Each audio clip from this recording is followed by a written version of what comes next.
ప్రజా పంపిణీ వ్యవస్థలో రేషన్ కార్డుల ప్రామాణికతను మరింత బలోపేతం చేసేందుకు తెలంగాణ ప్రభుత్వం కీలక చర్యలు చేపట్టింది. నకిలీలు, అక్రమ కాపీలకు అడ్డుకట్ట వేసేలా కొత్త ఆహార భద్రతా కార్డులను రూపొందిస్తోంది. కొత్త కార్డుల్లో 9 అధునాతన భద్రతా అంశాలను పొందుపరుస్తోంది.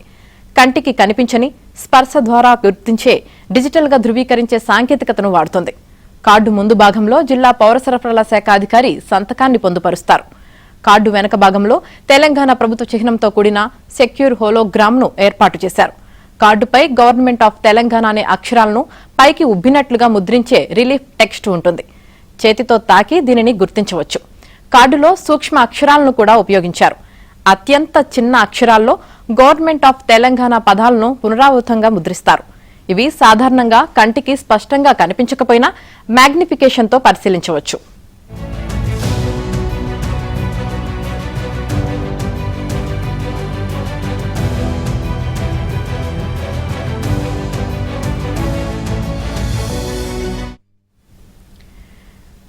డ్యూయల్ హిడెన్ ఇమేజ్ అనే సాంకేతికతను కూడా కార్డులో వినియోగిస్తున్నారు.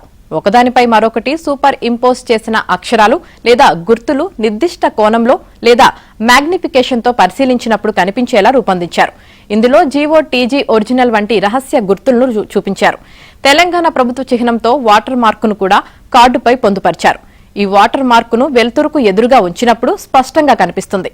కార్డుపై ఇన్విజిబుల్ యూవీ లోగోను కూడా ఏర్పాటు చేశారు. ఈ లోగో అల్ట్రావైలెట్ కాంతి కింద మాత్రమే కనిపిస్తుంది. కార్డు వెనక భాగంలో ఎన్క్రిప్టెడ్ క్యూఆర్ కోడ్ ఉంటుంది. కార్డులోని సమాచారాన్ని అనధికారికంగా కాపీ చేయడం, మార్చడం లేదా డూప్లికేట్ చేయడాన్ని నిరోధించడమే దీని ప్రధాన ఉద్దేశమని అధికారులు తెలిపారు. కార్డు బ్యాక్గ్రౌండ్లో సంక్లిష్టమైన గిల్లోష్ ప్యాటర్న్ను ఉపయోగించారు. క్లిష్టమైన డిజైన్ కారణంగా దీని నకలు రూపొందించడం అసాధ్యమని అధికారులు చెబుతున్నారు.